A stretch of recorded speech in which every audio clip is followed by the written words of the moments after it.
কার নির্দেশ? আর একটু জোরে বলেন কার নির্দেশ? আপনার আমার নবীর নাম কি? হযরত মুহাম্মদ। সবাই বলেন নবীর নাম কি? হযরত মুহাম্মদ। আর একটু জোরে বলেন কি? মুহাম্মাদুর রাসূলুল্লাহ। আপনার আমার নবী, বিশ্ব নবী মুহাম্মাদুর রাসূলুল্লাহ সাল্লাল্লাহু আলাইহি সাল্লাম, তিনি কোন এলাকার জন্য এসেছেন? তিনি কি কোনো এলাকার জন্য এসেছিলেন? গোটা বিশ্বের জন্য তিনি রহমত। আল্লাহ রাব্বুল আলামিন ঘোষণা করলেন সূরা আম্বিয়া, আল্লাহ রাব্বুল আলামিন বললেন মা আরসালনাকা ইল্লা রাহমাতান লিল আলামিন।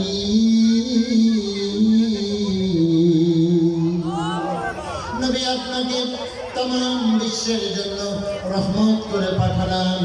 ও নবী মুহাম্মদ সাল্লাল্লাহু আলাইহি সাল্লাম, আপনি এলাকার জন্য না, আদ সামুদ মাদান শহরের জন্য তাদের নবী এই এলাকা ভিত্তিক আমি পাঠিয়েছিলাম, কিন্তু আমি আপনাকে কোনো এলাকার জন্য পাঠাই নাই।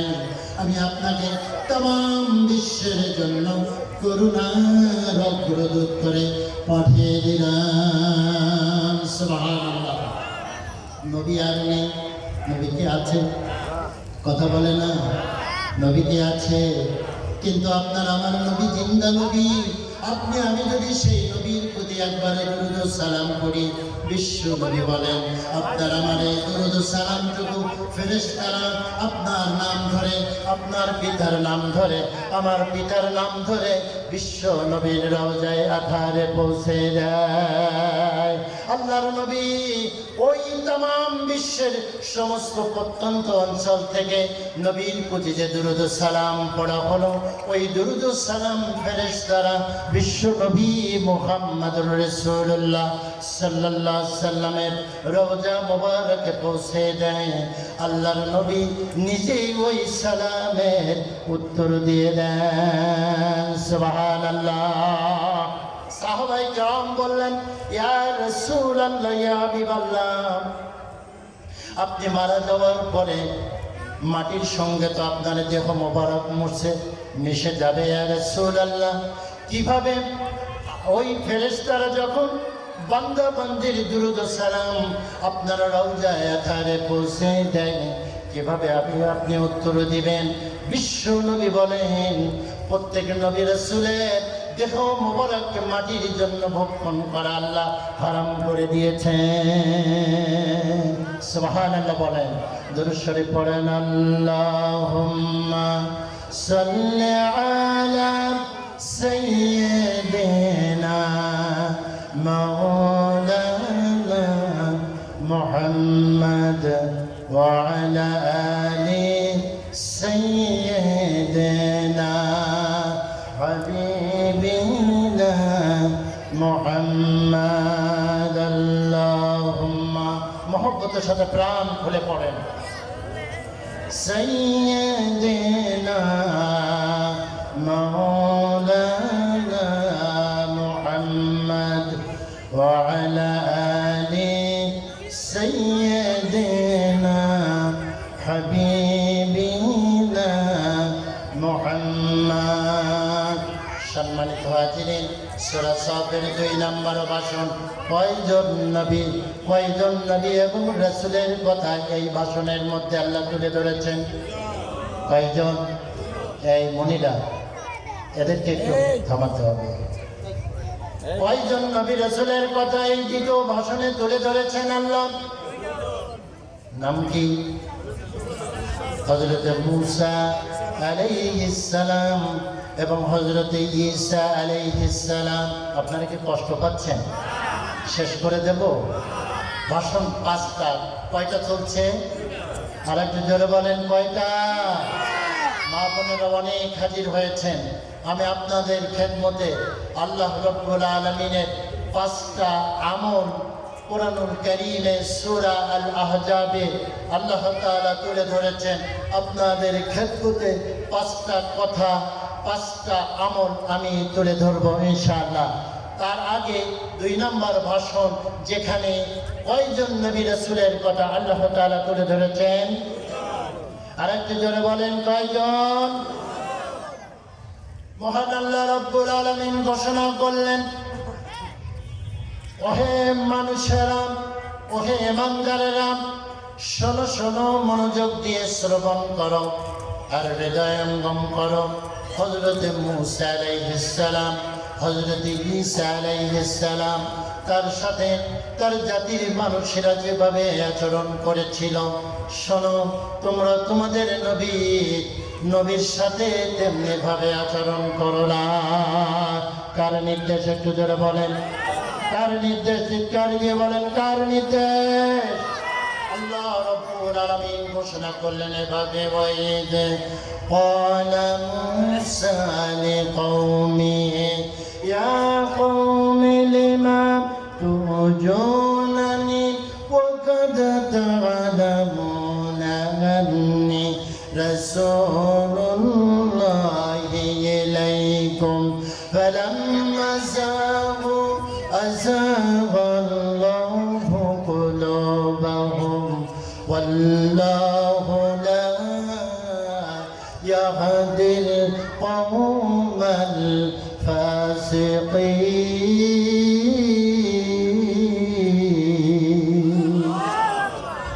আল্লাহ রাব্বুল আলামিন উম্মতে মুহাম্মাদীদেরকে লক্ষ্য করে বললেন, স্মরণ করো সেই সময়ের কথা যখন হযরত মূসা আলাইহিস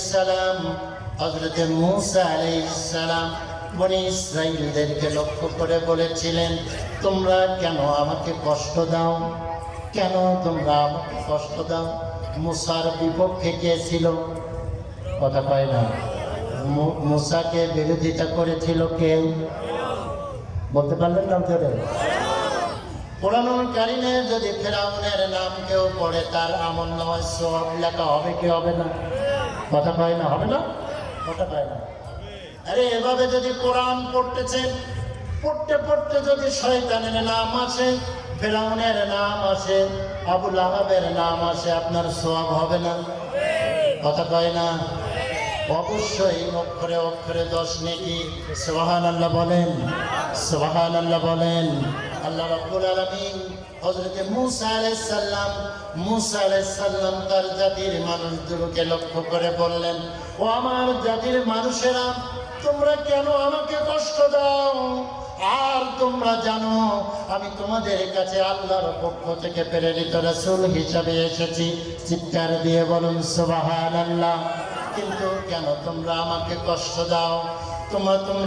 তোমাদের অন্তরকে আল্লাহ সেভাবে বক্র করে দিয়েছেন, বাঁকা করে দিয়েছেন তোমাদের আমলের কারণে। কেননা তোমরা আল্লাহর নবী হযরতে মূসা আলাইহিস সালামকে তোমরা কষ্ট দাও। আল্লাহ রাব্বুল আলামিন ফাসিক সম্প্রদায়কে কখনো হেদায়েত দেন না। যারা বলুন সুবহানাল্লাহ। ফাসিক মানে পাপাচার। তাহলে হযরত মূসা আলাইহিস সালামের কথা গেল। মূসা আলাইহিস সালাম যখন এই কালেমার দাওয়াত নিয়ে ফিরআউনের দরবারে গিয়েছিলেন, মূসা আলাইহিস সালাম কথা একটু এড়িয়ে যেত। তিনি তোতলা ছিলেন। কি ছিলেন? একটু জোরে বলেন, কি ছিলেন? আল্লাহ রাব্বুল আলামিন দোয়া শিখিয়ে দিলেন, রব্বিশরাহ লি সাদরি ওয়া ইয়াসসিরনি আমরি ওয়াহলুল উকদাতাম মিন লিসানি ইয়াফকাহু কওলি। সুবহানাল্লাহ। ইয়া আল্লাহ, তুমি আমার কথার মধ্যে যে জড়তা দিয়েছ, এই জড়তা তুমি দূর করে দাও। সুন্দর ভাষায় তোমার এই দাওয়াত যেন আমি ওই ফিরআউনের দরবারে পেশ করতে পারি। জোরে বলুন সুবহানাল্লাহ। সম্মানিত হাজিরিন, ফিরআউনের কাছে যখন এই দাওয়াত পেশ করলো, ফিরআউন বলল, কি কথা বলেছিল? আল্লাহ রাব্বুল আলামিন কোরআনুল কারীমের মধ্যে কোট করে দিয়েছেন। আল্লাহ তাআলা ফিরআউন বলেছিল, জানুনি আন আকতুলু মূসা, তোমরা আমাকে ছেড়ে দাও, আমি মুসাকে হত্যা করব। নাউজুবিল্লাহ। মুসাকে কি করতে চেয়েছিল? কার কথা? কে হত্যা করতে চেয়েছিল? জোরে বলেন কে? ফেরাউন হত্যা করতে চেয়েছিল। দাওয়াতকে তার সামনে পেশ করার কারণে কেননা মুসা চায় এই রাষ্ট্র ক্ষমতাকে পরিবর্তন করে দিতে। আরে দিন মানে আমরা শুধু তো ইসলাম বুঝি। দিন মানে রাষ্ট্র ব্যবস্থা, দিন মানে জীবন ব্যবস্থা, দিন মানে প্রতিদান দিবসের মালিক। চিৎকার দিয়ে বলুন সুবহানাল্লাহ। পবিত্র কোরআনুল কারীমে দিন শব্দটা প্রাথমিকভাবে বোল্ড আকারে 4টা অর্থে আল্লাহ ব্যবহার করেছেন। কয়টা একটু জোরে বলেন। আল্লাহ রাব্বুল আলামিন বলতেছেন, হুয়াল্লাযী আরসালা রাসূলাহু বিল হুদা ওয়া দীনিল হক লিইয়ুযহিরাহু আলাদ দীনি কুল্লিহি ওয়া লাউ কারিহাল মুশরিকুন। তিনি সেই সত্তা যিনি তার রাসূলকে প্রেরণ করেছেন সত্য দিন দিয়ে আর হেদায়েত নামা অর্থাৎ এই কোরআন দিয়ে। কি জন্য তিনি প্রেরণ করেছেন? তার রাসূলকে পাঠিয়েছেন। আল্লাহ রাব্বুল আলামিন সূরা সফের 3 নম্বর ভাষণের মধ্যে পেশ করলেন। এ কারণে পাঠিয়েছেন তিনি অপর সমস্ত মতবাদের উপরে কোরআনের মতবাদকে যেন তিনি বিজয়ী করে দেন। সুবহানাল্লাহ। তারপরে ধরে বলতে পারলাম না। গোটা কোরআনুল কারীমে বিশ্ব নবীকে প্রেরণ করার উদ্দেশ্য, গোটা কোরআনকে তন্ন করলে বিশ্ব নবীকে প্রেরণ করার উদ্দেশ্য হলো 6টা। কয়টা একটু জোরে বলেন। আর একটু জোরে বলেন কয়টা? 6টা দফা দিয়ে, কর্মসূচি দিয়ে আল্লাহ রাব্বুল আলামিন তার রাসূলকে দুনিয়ায় পাঠিয়েছিলেন। সূরা বাকারা 151 নম্বর আয়াতের মধ্যে আল্লাহ রাব্বুল আলামিন 4টা দফা বিশ্ব নবীর প্রেরণের উদ্দেশ্যের কথা বললেন। আল্লাহ রাব্বুল আলামিন 5 নম্বর দফা পেশ করলেন সূরা সফের মধ্যে। 6 নম্বর দফা আল্লাহ রাব্বুল আলামিন সূরা আল হাদীদের মধ্যে আল্লাহ রাব্বুল আলামিন পেশ করলেন। জোরে বলুন সুবহানাল্লাহ। নবী প্রেরণের উদ্দেশ্য কয়টা? আরেকটু জোরে বলেন কয়টা? ভাষণ চলছে কয়টা? কি ঝিমাই গেলেন নাকি? মোনাজাত দিয়ে দেয় নাকি? 2 নম্বর ভাষণে হযরত মূসা আলাইহিস সালাম তার জাতির মানুষগুলোকে লক্ষ্য করে বললেন, তোমরা আমাকে কেন কষ্ট দিচ্ছ? তোমরা তো জানো আমি আল্লাহর পক্ষ থেকে প্রেরিত রাসূল। তোমরা জেনে বুঝে কেন আমাকে কষ্ট দাও? হযরতে মূসা আলাইহিস সালামকে হত্যা করতে চেয়েছিল ফেরাউন। কারণ একটাই, হযরতে মূসা আলাইহিস সালাম কার দাওয়াত দিয়েছিল? একটু জোরে বলে। কার দাওয়াত? যুগে যুগে যত নবী রাসূল এসেছেন, কিয়ামত পর্যন্ত এই কোরআনের দাওয়াত যারা মানুষের কাছে উদাত্ত আহ্বান করবে, পেশ করবে, তাদেরকে মারার জন্য হুমকি আসবে কি আসবে না? কথা জোরে বলে না, আসবে কি আসবে না? এটা নবী রাসূলের পথ, এটা রক্ত ভেজা পথ, শহীদ মিছিলের পথ। এ পথ শুধু কর্তমাযুক্ত কাঁটাযুক্ত পথ। এ পথ খুবই সহজ নয়। আল্লাহ রাব্বুল আলামিন এই জন্য হযরত মূসা আলাইহিস সালামকে ফেরাউন বলেছিল, ও মূসা, ও আমার সভাসদেরা, তোমরা আমাকে ছেড়ে দাও, আমি মূসাকে নিজ হাতে হত্যা করব। মূসাকে হত্যা করতে পারছিল? কথা বলে না। মূসাকে মেরে ফেলতে পারছিল? মূসাকে মারতে পারে নাই, বরং ফেরাউন তার দল বলসহ ওই নীল নদের মধ্যে কে ডুবে মারছিল? একটু ধরে বলে।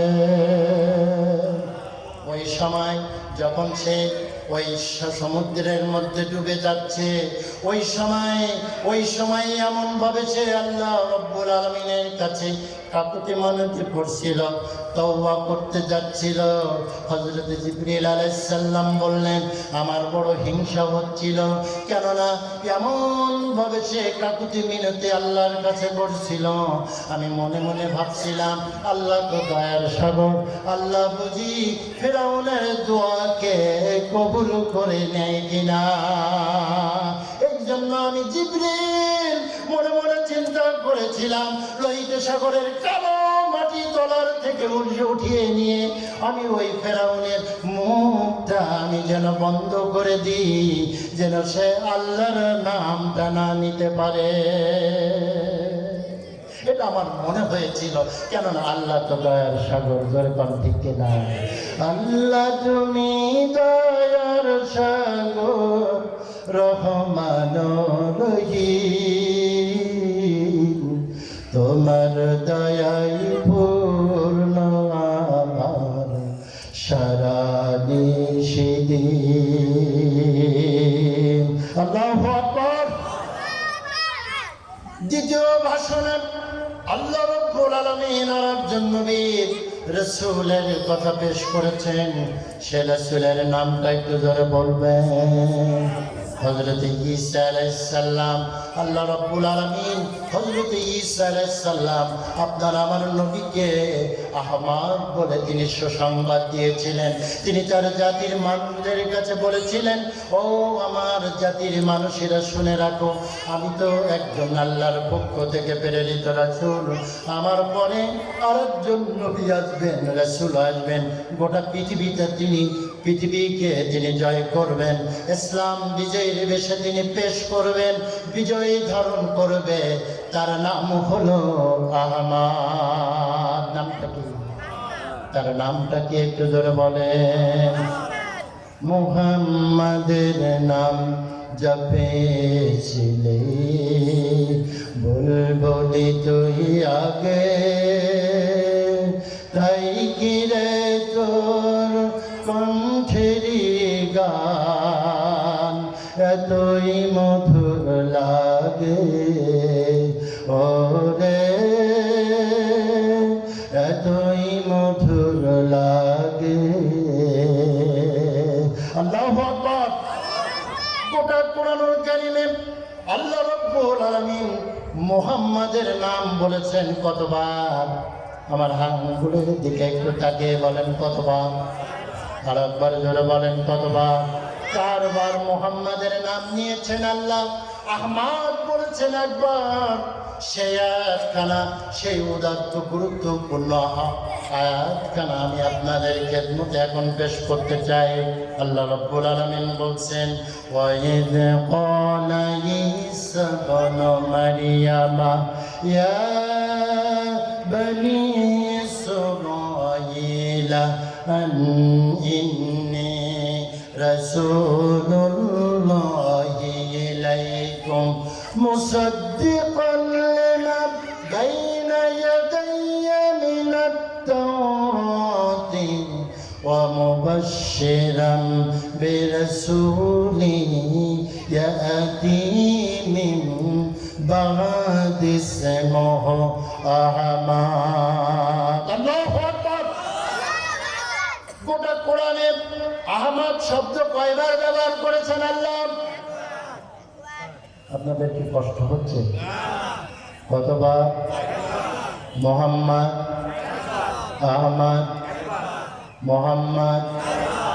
আল্লাহ রাব্বুল আলামিন আহমদ শব্দটা সূরা সফের ওই যে 2 নম্বর ভাষণের মধ্যে আল্লাহ তাআলা তুলে ধরলেন। হযরত ঈসা আলাইহিস সালাম বনি ইসরাইলদের কাছে এসে বলেছিলেন, ও বনি ইসরাইলরা শোনো শোনো শোনো শোনো, আমি তোমাদের কাছে প্রেরিত রাসূল হিসেবে এসেছি। আমি তোমাদের পূর্বে হযরত মূসা আলাইহিস সালামের প্রতি যে তাওরাত কিতাব নাজিল হয়েছিল তার সত্যায়ন করি। আর আমি সুসংবাদ দেই তোমাদেরকে এমন একজন মহান রাসূলের, যার নাম হবে আহমদ। আহমদ, চিৎকার দিয়ে বলুন সুবহানাল্লাহ। সুসংবাদ দিয়েছেন কে? হযরত ঈসা আলাইহিস সালাম। তার জাতির মানুষগুলোকে বলেছিলেন, শোনো নবীর কাছে আমার পরে একজন রাসূল আসবেন, তার নাম হবে আহমদ। জোরে বলুন সুবহানাল্লাহ। এই জন্য বিশ্ব নবী বলেছেন, আমি আহমদ, আমি মোহাম্মদ, আমি মাহি, আমি হাশির, আমি ইয়াকিব, আমি নবিয়ুর রহমান, আমি নবিয়ুত তওবা, আমি নবিয়ুল মালহামা।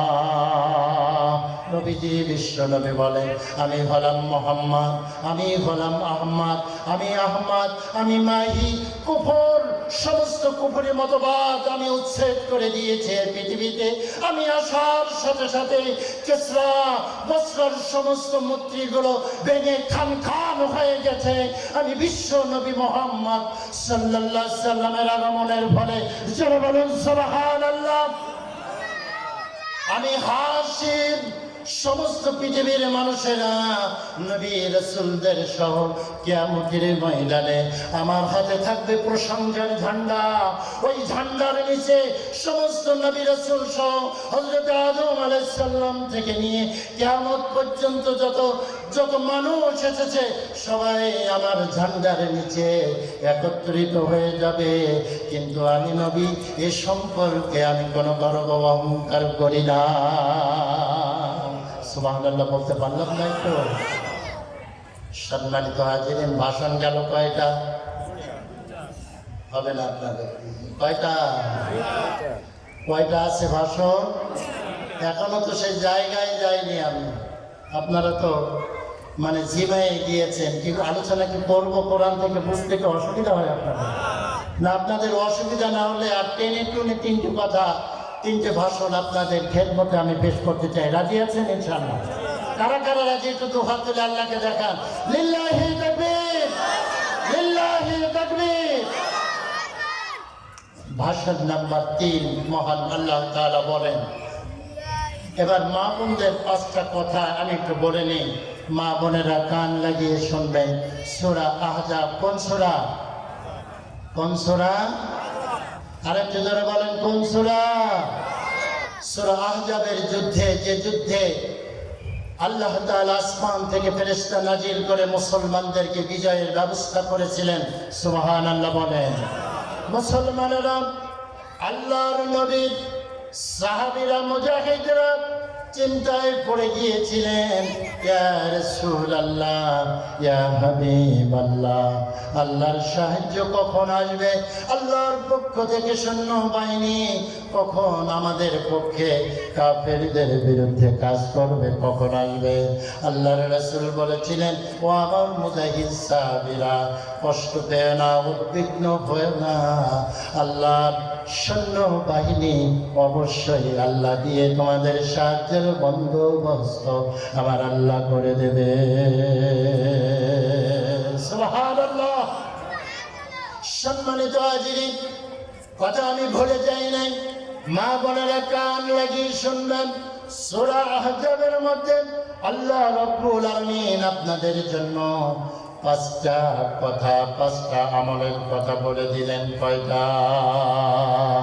আল্লাহ তাআলা বলেন, ওয়াকারনা ফি বুয়ুতিকুন্না ওয়ালা তাবাররাজনা তাবাররুজাল জাহিলিয়াতিল উলা। 1 নাম্বার হলো, ও মহিলারা, ও পৃথিবীর নারী জাতিরা, কান লাগিয়ে শুনবেন। পর পুরুষের সঙ্গে ইনি বিনি কোনো কথা বলা যাবে না। কে নিষেধ করেছেন? একটু জোরে বলেন, কে নিষেধ করেছেন? আল্লাহ নিষেধ করেছেন। পর পুরুষের সঙ্গে ইনি বিনি কোনো কথা বলা যাবে না। 2 নাম্বার হলো, ওয়াকারনা ফি বুয়ুতিকুন্না ওয়ালা তাবাররাজনা তাবাররুজাল জাহিলিয়াতিল উলা। জাহিলিয়াতের মতো উলঙ্গ হয়ে মহিলারা তোমরা বাইরে বেরোতে পারবে না। বাইরে যখন তোমরা বের হবে, তোমরা অবশ্যই পর্দা করে বের হবে। কার নির্দেশ? একটু জোরে বলেন, কার নির্দেশ? আর একটু জোরে বলেন, কার নির্দেশ? আল্লাহ রাব্বুল আলামিন 3 নাম্বার, মা বোনদের জন্য 3 নাম্বার কাজ আল্লাহ রাব্বুল আলামিন বললেন ওয়া আকিমিনাস সালাতা ওয়া আতিনাজ যাকাতা ওয়া আতি'নাল্লাহা ওয়া রাসূলা। মা বোনদের 3 নম্বর কাজ হলো তোমরা সালাত কায়েম করবে। কি কায়েম করবে? শুধু মেয়েরা সালাত কায়েম করবে, আর ঝিনাইদহবাসী পুরুষদের সালাত নামাজ লাগবে না? আপনাদের লাগবে? আপনাদেরও লাগবে। 4 নম্বর বিধান হলো ওই মেয়েরা যদি যাকাত দেওয়ার পরিমাণ মালে নিসাবের সম্পত্তির মালিক হয়, অবশ্যই অবশ্যই তারা যাকাত দেবে। 5 নম্বর বিধান হলো জীবনের সকল ক্ষেত্রে আল্লাহ এবং আল্লাহর রাসূলের আনুগত্য করবে। সুবহানাল্লাহ বলেন। বিশ্ব নবী এবার বলতেছেন, ও পৃথিবীর নারীরা, নারী জাতিরা কান লাগিয়ে শুনবেন। আল্লাহর নবী বলেছেন, যখন 4টা কাজ তোমরা করবা গো নারীরা। কয়টা কাজ? জোরে বলেন, আরো জোরে। 4টা কাজ যদি তোমরা করতে পারো, জান্নাতের যে কোনো দরজা দিয়ে তোমরা জান্নাতে ঢুকতে পারবে। ইজা সাল্লাত খামসাহা, 1 নম্বর হলো 5 ওয়াক্ত সালাত আদায় করা।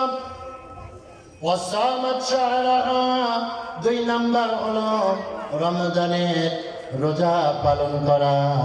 3 নম্বর হলো ওয়া আহসানাত ফারজাহা, নিজের সতীত্বের হেফাজত করা। 4 নম্বর হলো ওয়া আতাআত বালাহা, স্বামীর আনুগত্য করা। এই 4টা কাজ যদি করতে পারে নারীরা, জান্নাতের যে কোনো দরজা দিয়ে তারা জান্নাতে ঢুকতে পারবে।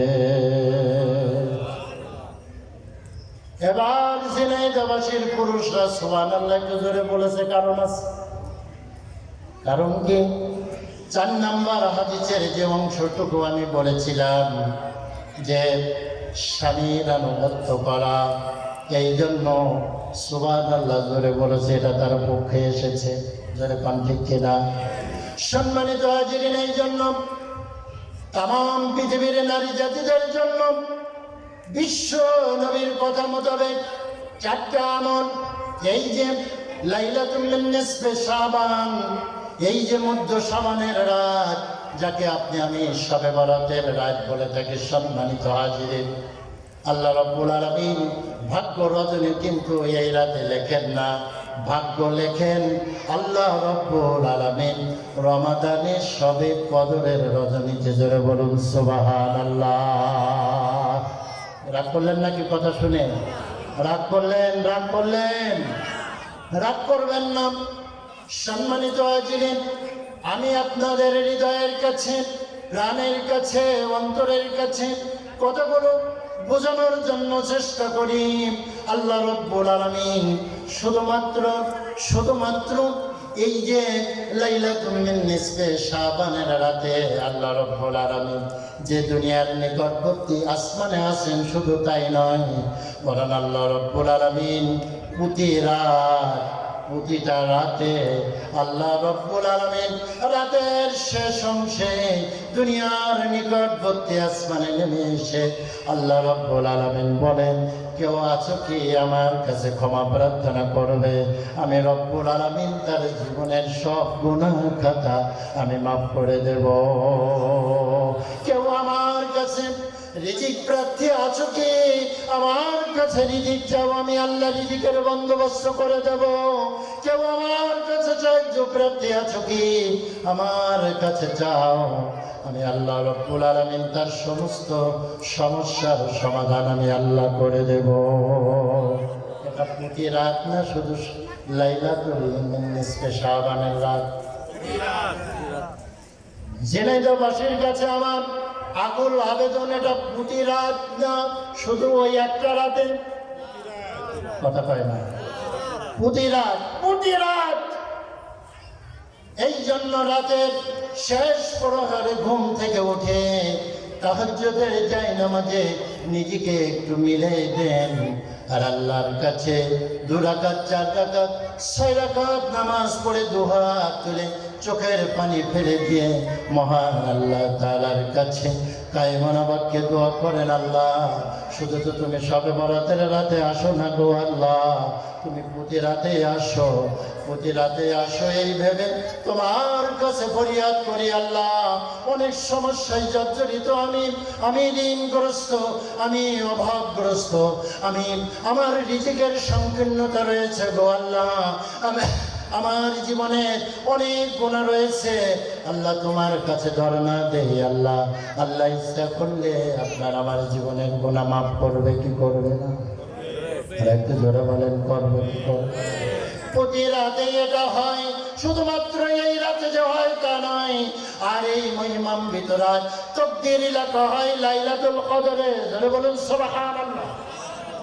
লাইলাতুল কদর কোন মাস? জোরে বলেন কোন মাস? শাহরু রমাদান আল্লাযী উনজিলা ফীহিল কুরআন হুদাল লিন-নাসি ওয়া বায়্যিনাতিন মিনাল হুদা ওয়াল ফুরকান। রমজান মাসে আল্লাহ কোরআন নাজিল করেছেন। কোরআন নাজিল করে যে হাজার হাজার বছর ধরে মানুষের ভাগ্যের পরিবর্তন হয় নাই, কারণ মানুষ তার মন গড়া মতবাদকে প্রতিষ্ঠা করতে চেয়েছিল, এই জন্য ভাগ্যের পরিবর্তন হয় নাই। লাইলাতুল কদরের রাতে রমজান মাসে গোটা পৃথিবীর সর্বশ্রেষ্ঠ গ্রন্থ কোরআন নাজিল করে আল্লাহ রাব্বুল আলামিন গোটা পৃথিবীর মানুষের ভাগ্যের পরিবর্তন করে দিলেন। সুবহানাল্লাহ। তারপরে একটু জোরে বলবো না আমরা? জোরে বলেন না আলহামদুলিল্লাহ। লাইলাতুল কদরে কোরআন নাজিল করে গোটা পৃথিবীর মানব জাতির ভাগ্যের পরিবর্তন করে দিলেন কে? একটু জোরে বলেন কে? আর একটু জোরে বলেন কে? আল্লাহ। সেই আল্লাহ এখনো মুসলমানদের ভাগ্য পরিবর্তন করতে পারে না? পারে কি পারে না? একটু জোরে বলেন। তাহলে এবার 3 নম্বর ভাষণের দিকে এগিয়ে যায়।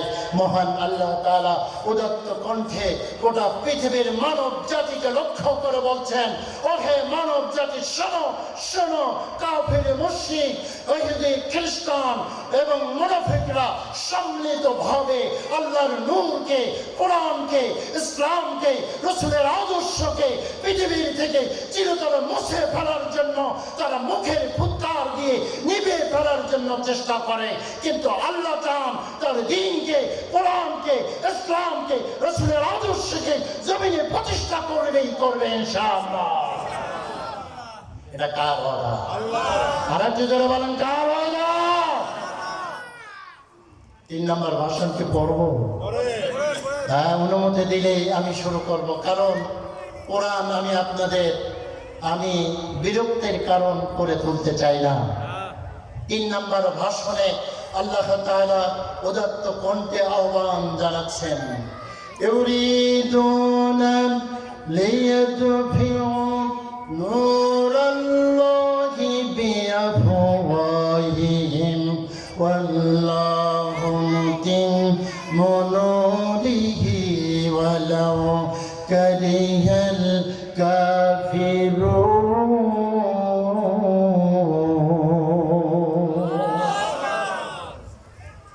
কাফেরেরা চায়, ওরা চায় আল্লাহর নূরকে নিভিয়ে দিতে, কিন্তু আল্লাহ রাব্বুল আলামিন চান দয়া করে মায়া করে এই পৃথিবীতে সমস্ত মানব যদি আমরা কোরআনের বিরোধিতা করি, তারপরেও আল্লাহ চান তার এই কোরআনের নূরকে আল্লাহ পূর্ণতা দান করবে। কার ওয়াদা? আরেকটা জোরে বলেন কার ওয়াদা? আল্লাহ বলেছেন আপনি আমি বিরোধিতা করে, এই কোরআনের বিরোধিতা করে কোরআনের দাওয়াতকে স্তব্ধ করে দেওয়া যাবে না। জোরে কোন ঠিক না? স্তব্ধ করা যাবে না, কারণ এই নূর জ্বালালেন কে? একটু জোরে বলেন। আরে একটু জোরে বলেন, কে জ্বালালেন? আল্লাহ জ্বালালেন। এটা নিভে ফেলা যাবে না। কোন সূরা? কোন সূরা ভুলে গেলেন? কয় নম্বর ভাষণ? আল্লাহ রাব্বুল আলামিনের পরে 4 নম্বর ভাষণ শুরু করলেন ইমানদারদেরকে লক্ষ্য করে। কাদেরকে? একটু জোরে বলেন। ইয়া আইয়ুহাল্লাযীনা আমানু হাল আদুল্লুকুম আলা তিজারাতিন তুনজিকুম মিন আযাবিন আলীম।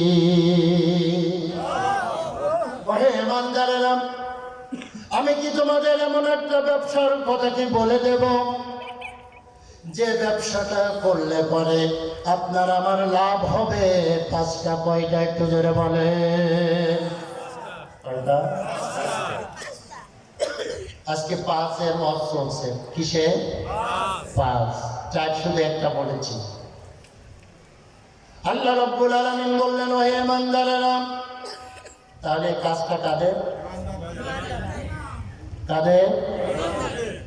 ইমানদারদের কাজ। এই জন্য আল্লাহ ডেকে বললেন, ওহে ইমানদারেরা, আমি কি তোমাদের এমন একটা ব্যবসার কথা কি বলে দেব যে ব্যবসা করলে পরে তোমাদের 5টা লাভ হবে। কয়টা? 1 নম্বর লাভ হলো পরকালের কঠিন আযাব থেকে তোমরা নাজাত পেয়ে যাবে। 2 নম্বর লাভ হলো আল্লাহ রাব্বুল আলামিন তোমাদের গুনাহ মাফ করে দেবেন। কি মাফ করবেন? আমরা কি চাই?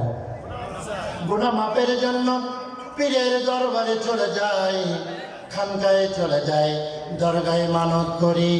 সম্মানিত হাজিরিন, কোরআন সামনে রেখে কসম করে বলি, ওখানে গেলে আল্লাহ মাফ করতে পারেন বা না পারেন? পারেন, অথবা নাও পারেন।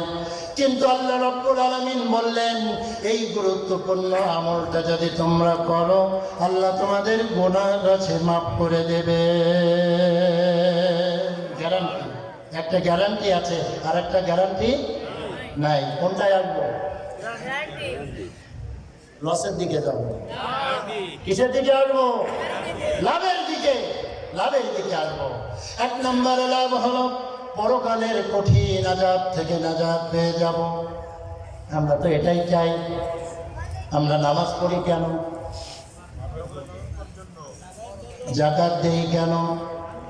একামতে দিনের কাজ করি কেন? মসজিদের দায়িত্ব পালন করি কেন? সওয়াব হবে, পরকালের আযাব থেকে নাজাত পাবো। আমরা একটা দোয়া পড়ি, পড়েন আমার সাথে। রব্বানা, আমার সাথে পড়েন, রব্বানা আতিনা ফিদ দুনিয়া হাসানাতাও ওয়া ফিল আখিরাতি হাসানা ওয়া কিনা আযাবান নার। আবার পড়েন আমার সাথে, রব্বানা আতিনা ফিদ দুনিয়া ওয়া ফিল আখিরাতি হাসানা ওয়া কিনা আযাবান নার। হে আল্লাহ, দুনিয়া এবং আখিরাতে কল্যাণ দিও, ভালো দিও, আর পরকালের কঠিন আযাব থেকে আমাদেরকে রক্ষা করো। কার কাছে চাই? কার কাছে? পরকালের আযাব থেকে নাজাত। 2 নম্বর হলো জীবনের গুনাহ মাফ চাই। আপনার আমার গুনাহ আছে? হ্যাঁ, কম না বেশি? অনেকে বলবেন যে আমি নিষ্পাপ। বাংলাদেশে অনেক মানুষ ছিল নিষ্পাপ, যাদের কোনো গুনাহ নেই। নিজেরাই বলতো যে আমার কোনো গুনাহ নেই। আসলে নাউজুবিল্লাহ বলেন, আসলে আমরা মানুষ গুনাহকেও মুক্ত। কি গুনাহ মুক্ত? বিশ্বাস? হ্যাঁ দাদা হুজুর, কেউ গুনার মুক্ত না, আমরা সবাই গুনাহ যুক্ত। এই জন্য কার কাছে ধর্ণা দেব? কার কাছে ধর্ণা দেব? আল্লাহর কাছে। এই জন্য শবে বরাতের আমল হলো, কাজ হলো, রাতে কাজ হলো 3টা। কয়টা? আরেকটু জোরে বলেন, কয়টা? 1 নম্বর হলো দোয়া করা, আল্লাহ রাব্বুল আলামিনের কাছে দোয়া করা। আপনার আমার সন্তানের জন্য দোয়া করা, স্ত্রীর জন্য দোয়া করা, আব্বা আম্মার জন্য দোয়া করা। 2 নাম্বার কাজ হলো নফল ইবাদত বন্দেগী করা। 3 নাম্বার কাজ হলো এই লাইলাতুল নিসফে শাবানের রাতে 3 নাম্বার কাজ হলো কবর জিয়ারত করা। কয়টা আমল? কিন্তু আপনার আমার দেশে নামাজ বলা আছে 100 বার সূরা ইখলাস দিয়ে পড়তে হবে না, এ কোনো বিধান নেই। ফরজ নামাজ আপনার 100 বার সূরা ইখলাস লাগে না, আর এমন কি নামাজ যে আপনার 100 বার সূরা ইখলাস পড়তে হবে? স্বাভাবিক নামাজের মতো পড়বো ইনশাআল্লাহ। সবাই বলেন কি ইনশাআল্লাহ? স্বাভাবিক নামাজ যেভাবে পড়েন 2 রাকাত করে আপনি পড়বেন। কিন্তু সম্মানিত হাজিরিন, গুরুত্বপূর্ণ যে হাদিসটা 8 জন সাহাবী হাদিসখানা বর্ণনা করেছেন, বিশ্বনবী বলেন, বিশ্বনবী মুহাম্মদ রাসূলুল্লাহ সাল্লাল্লাহু আলাইহি সাল্লাম বলেন, ইন্নাল্লাহা লা ইয়াতলু ফি লাইলাতিন নিসফি মিন শাবান ওয়া ইয়াগফিরু লিজামিই খালকিহি ইল্লা লিমুশরিকিন আও মুশাহিদিন আও কামা ক্বালা আলাইহি সাল্লাতু ওয়াস সালাম। আল্লাহ রাব্বুল আলামিন লাইলাতুল নিসফি শাবানের রাতে সব বান্দাকে আল্লাহ ক্ষমা করেন, কিন্তু 2 শ্রেণীর মানুষকে আল্লাহ ক্ষমা করেন না। কয় শ্রেণী? 1 নাম্বার হলো যারা মুশরিক, যারা আল্লাহর সাথে শিরক করে, এটা। 2 নাম্বার হলো যাদের মনে হিংসা আছে, যাদের মনে। আপনার আমার মনে কি হিংসা আছে? না, হিংসা নেই। আছে? হিংসা যদি থাকে, আর যদি আমরা যদি লাইলাতুল নিসফে শাবানের রাতে মাপ চাই, তাহলে হিংসা আজ থেকে বাদ দিতে হবে। রাজি আছেন কি? হাত তুলে দেখান। লিল্লাহি তাকবীর। হিংসা মুক্ত জীবন যাপন যদি করতে পারি, লাইলাতুল নিসফে শাবানের রাতে ঈশার নামাজ জামাতে, ফজরের নামাজ জামাতে পড়ে দিব্যি ঘুমিয়ে থাকবেন, আল্লাহ রাব্বুল আলামিন আপনার আমার জীবনে, আপনার আমার আমল নামায় সমস্ত রাতের নফল নামাজ পড়ার সমপরিমাণ সওয়াব আমল নামায় লিখে দেবেন। সুবহানাল্লাহ। তারপরে জোরে বলতে পারলাম না একটু। সম্মানিত হাজিরিন, আমি বলতে চাচ্ছি 4 নাম্বার ভাষণে আল্লাহ রাব্বুল আলামিন বললেন, ওহে ঈমানদারেরা, তোমরা কি এমন একটি ব্যবসা করবা যে ব্যবসাটা করলে পরে তোমাদের 5টা লাভ হবে? 1 নাম্বার হলো পরকালের কঠিন আযাব থেকে নাজাত পাবে। 2 নাম্বার হলো তোমাদের গুনাহ আল্লাহ মাফ করে দেবেন। 3 নাম্বার হলো তোমাদেরকে আল্লাহ জান্নাত দিয়ে দেবেন। সুবহানাল্লাহ। কি দিবেন? জান্নাতে কে কে যেতে চায়? আলহামদুলিল্লাহ, আল্লাহ কবুল করো। 3 নাম্বার ফজিলত, 3 নাম্বার গুরুত্ব হলো, 3 নাম্বার লাভ হলো আমরা জান্নাত পাবো। আল্লাহ রাব্বুল আলামিনের পরে বললেন, তোমরা আরো 2টা জিনিসকে সব থেকে বেশি ভালোবাসো। আল্লাহ রাব্বুল আলামিন এই জন্য বললেন, ওয়া বুখরা তুহিব্বুনাহা নাসরুম মিনাল্লাহি ওয়া ফাতহুন করিব ওয়া বাশশিরিল মুমিনিন। হে ইমানদারেরা, আরো 2টো জিনিসকে তোমরা বেশি ভালোবাসো, সেটি হলো আল্লাহর সাহায্য। আল্লাহর সাহায্য। 5 নম্বরে রব্বুল আলামিন বললেন, আমি আল্লাহ রব্বুল আলামিন তোমাদেরকে বিজয় দান করব। কি দান করবেন? আর একটু জোরে বলেন, কি দান করবেন?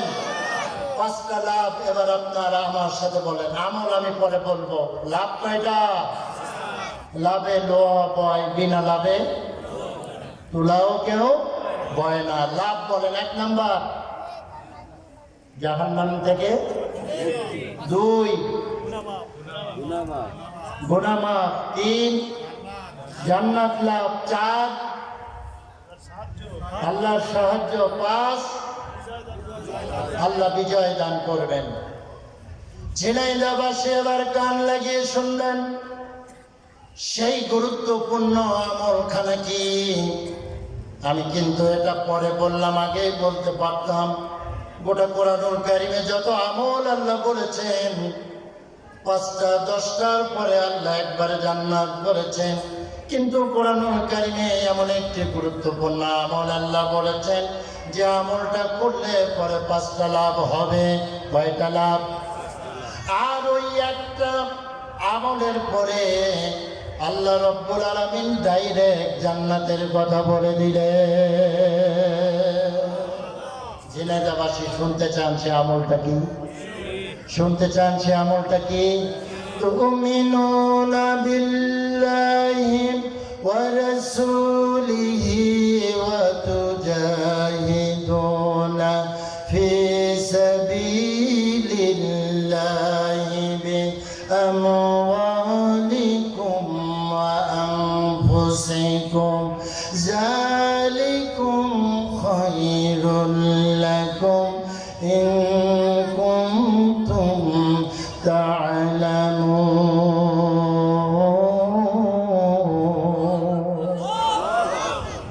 আল্লাহ এবং আল্লাহর রাসূলের প্রতি ঈমান আনার পরে সেই গুরুত্বপূর্ণ আমলটা হলো তোমাদের জীবন আর সম্পদ দিয়ে আল্লাহর রাস্তায় তোমরা জিহাদে শামিল হয়ে যাবে। কে কে দুহাত তুলে আল্লাহকে ঝিনাইদহবাসী দেখিয়ে দেন লিল্লাহি তাকবীর। ৫ম নম্বর ভাষণ শেষে আমি চলে আসলাম। একখানা আয়াত বাকি। কয়খানা? কয়খানা? কোন সূরা? কথা কয় না। কয়টা আয়াত ছিল? 14খানা আয়াত। কত নম্বর সূরা? 61। কত নাম্বার? 61 আয়াত আছে। 14টা আয়াত আছে। সর্বশেষ ভাষণ বলবো না দোয়া করবো? এইটুকু আর একটু সময় আমি নিতে চাই। মাশাআল্লাহ, আমি আমার সময়ে কাঙ্ক্ষিত লক্ষ্যে পৌঁছে গেছি ইনশাআল্লাহ। আমি 5 নম্বর ভাষণটা বলে আমি আমার আলোচনা ইতি টানবো ইনশাআল্লাহ। কারণ কোরআন তো একদিনে পড়ে শেষ করা যাবে না। যাবে? একটা জোরে বলেন, যাবে? قُلْ لَوْ كَانَ الْبَحْرُ مِدَادًا لِكَلِمَاتِ رَبِّي لَنَفِدَ الْبَحْرُ قَبْلَ أَنْ تَنْفَدَ كَلِمَاتُ رَبِّي وَلَوْ جِئْنَا بِمِثْلِهِ مَدَدًا। নবী আপনি বলে দিন, এই কোরআনের ব্যাখ্যা আল্লাহর প্রশংসা লেখার জন্য গোটা পৃথিবীর গাছগুলো যদি কলম হয়, গোটা পৃথিবীর পানি যদি সমুদ্রের পানি যদি কালি হয়, কালি কলম সব শেষ হয়ে যাবে, কিন্তু রবের কথা লিখে বর্ণনা করে শেষ করা যাবে না। এই জন্য আল্লাহ রাব্বুল আলামিন আবার সূরা লুকমানের মধ্যে বললেন, সাবাআতু আবহুরিন, ও পৃথিবীর মানুষেরা, শুধু একটা সমুদ্র নয়, একটা পুকুরের পানি নয়, এমনি ভাবে যদি 7 সমুদ্র, আরবিতে 7 ব্যবহার হয় আধিক্য ব্যবহারের জন্য আল্লাহ রাব্বুল আলামিন এই জন্য বললেন শুধু গোটা পৃথিবীর এভাবে 7 সমুদ্র নয়, গোটা পৃথিবীর পানি যদি কালি হয় আর গাছ যদি কলম হয়, কালি কলম সব শেষ হয়ে যাবে, কিন্তু রবের কথা বলে শেষ করা যাবে না। সেই কোরআন থেকে আমরা আলোচনা শুনছি ইনশাআল্লাহ। সর্বশেষ ভাষণ সূরা সফ। আল্লাহ তাআলা উদাত্ত আহ্বান জানাচ্ছেন ঈমানদারদেরকে লক্ষ্য করে। কাদেরকে? আমরা কি? আরেকটু জোরে বলেন, আমরা কি? আল্লাহ রাব্বুল আলামিন সূরা সফের 5 নম্বর ভাষণে গোটা বিশ্ববাসীর ঈমানদারদেরকে লক্ষ্য করে বলেন, ওহে ঈমানদারেরা, শোনো শোনো, যে গুরুত্বপূর্ণ আমলটা তোমরা শুনলে, শোনার পরে বসে থাকলে হবে না, তোমরা আল্লাহর দ্বীনের সাহায্য করতে কে কে রাজি? একটু হাত তুলে আল্লাহকে দেখিয়ে দেন। লিল্লাহি তাকবীর।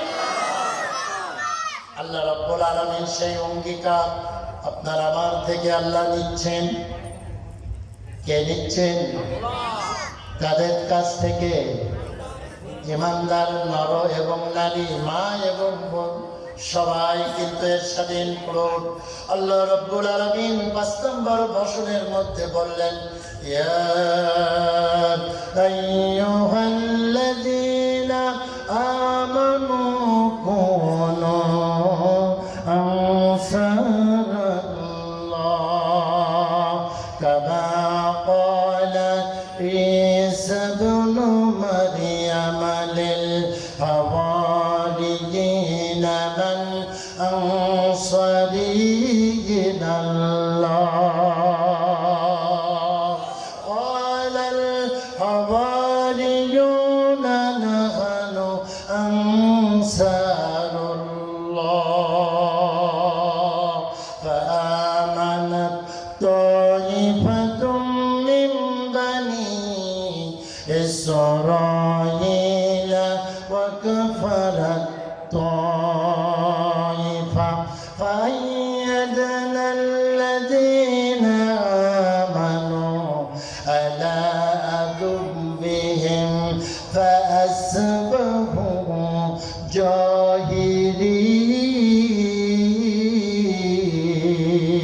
جاهلين الله رب العالمين সূরা সাফের ৫ম নম্বর ভাষণে গোটা পৃথিবীর ইমানদারদেরকে লক্ষ্য করে বললেন, হে ইমানদারেরা শোনো, কে আছো? আল্লাহর সাহায্যকারী হবার কে আছো? যেমন হযরত ঈসা ইবনে মারইয়াম হাওয়ারি মামান আল হাওয়ারি শব্দের অর্থ হলো সাহাবী, সাথী। সুবহানাল্লাহ বলেন। হযরত ঈসা আলাইহিস সালামের হাওয়ারি বা সাথী ছিল মাত্র 11 জন। কতজন? আরেকটু জোরে বলেন। 11 জন। ওই 11 জন হাওয়ারিকে লক্ষ্য করে হযরত ঈসা ইবনে মারইয়াম তিনি বলেছিলেন, মান আনসারি ইলাল্লাহ, কে আছো আল্লাহর সাহায্যকারী হয়ে যাবে, কে আছো? ওই হাওয়ারিরা বলেছিল, নাহানু আনসারুল্লাহ। ও ঈসা ইবনে মারইয়াম, আমরা সংখ্যায় কম হতে পারি, তাতে যায় আসে না, মাত্র 11 জন। জীবনের শেষ রক্তবিন্দু থাকা, নিঃশ্বাস থাকা পর্যন্ত আমরা তোমার পক্ষে আল্লাহর সাহায্যকারী আমরা হয়ে গেলাম। আল্লাহ রাব্বুল আলামিন বললেন, যখন বনি ইসরাইলের ওই 11 জন হযরত ঈসা ইবনে মারইয়ামের পক্ষ অবলম্বন করলো, আল্লাহর দলের সাহায্যকারী হওয়ার জন্য অঙ্গীকারবদ্ধ হয়ে গেল, রাজি হয়ে গেল, সংখ্যায় কম তাই কোনো যায় আসে না। আমি আল্লাহ রাব্বুল আলামিন ওই কম সংখ্যক মুসলমানদেরকে অধিক সংখ্যক কাফেরের উপরে আমি আল্লাহ বিজয় দান করেছিলাম। ওহে ইমানদারেরা, মুসলমানেরা, সর্বশেষ মেসেজ আপনাদের কাছে উদাত্ত আহ্বান জানাতে চাই। ইসলাম এর পক্ষে থাকি বা না থাকি, আল্লাহর দ্বীনের পৃথিবীতে বাস্তবায়িত হবেই হবে। যখন ঠিক কিনা? আল্লাহর দ্বীনকে বাস্তবায়নের লক্ষ্যে এই জন্য কে কে আল্লাহর দ্বীনের সাহায্যকারী আমরা দুহাত তুলে আল্লাহকে দেখিয়ে দেই। লিল্লাহি তাকবীর। ওমা আলাইনা ইল্লাল বালাগ। সম্মানিত হাজিরিন, ছোট্ট একটি সূরা নিয়ে এই দীর্ঘ 1 ঘন্টা 40 মিনিট